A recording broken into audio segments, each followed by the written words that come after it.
Hey guys, so today we're reading 1 Samuel chapter 30, and today's verse of the day is Colossians 3 verse 1.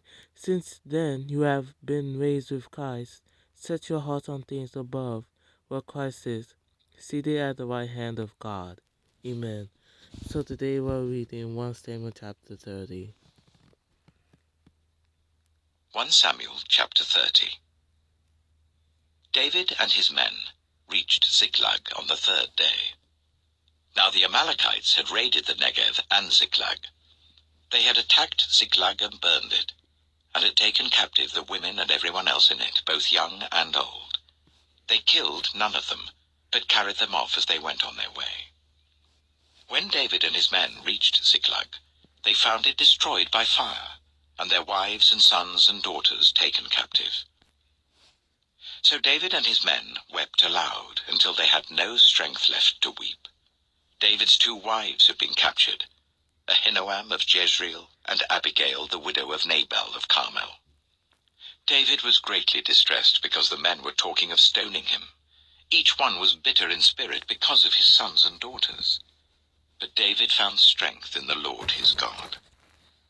Then David said to Abiathar the priest, the son of Ahimelech, "Bring me the ephod." Abiathar brought it to him, and David inquired of the Lord, "Shall I pursue this raiding party? Will I overtake them?" "Pursue them," he answered. "You will certainly overtake them and succeed in the rescue."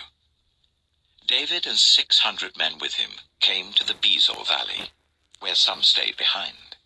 200 of them were too exhausted to cross the valley, but David and the other 400 continued the pursuit.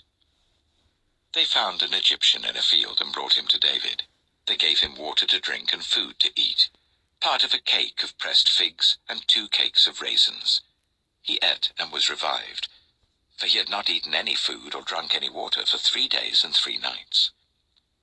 David asked him, "Who do you belong to? Where do you come from?" He said, "I am an Egyptian, the slave of an Amalekite. My master abandoned me when I became ill 3 days ago. We raided the Negev of the Kirathites, some territory belonging to Judah, and the Negev of Caleb, and we burned Ziklag." David asked him, "Can you lead me down to this raiding party?" He said, "Swear to me before God that you will not kill me or hand me over to my master, and I will take you down to them."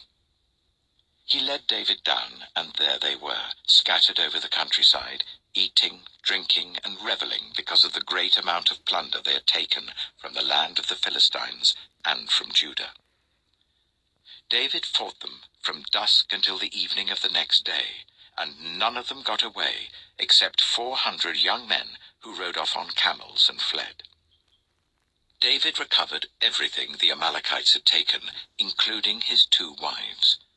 Nothing was missing. Young or old, boy or girl, plunder or anything else they had taken, David brought everything back.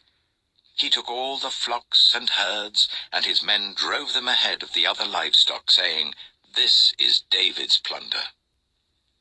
Then David came to the 200 men who had been too exhausted to follow him, and who were left behind at the Bezor valley.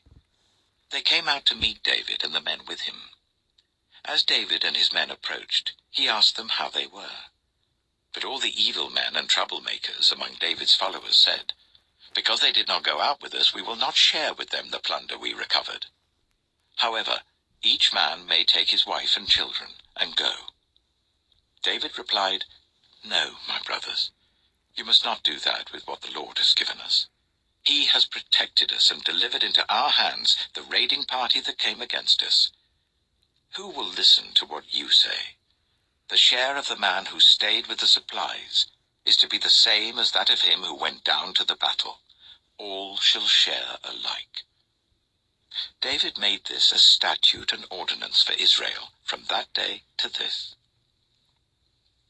When David reached Ziklag, he sent some of the plunder to the elders of Judah who were his friends, saying, "Here is a gift for you from the plunder of the Lord's enemies."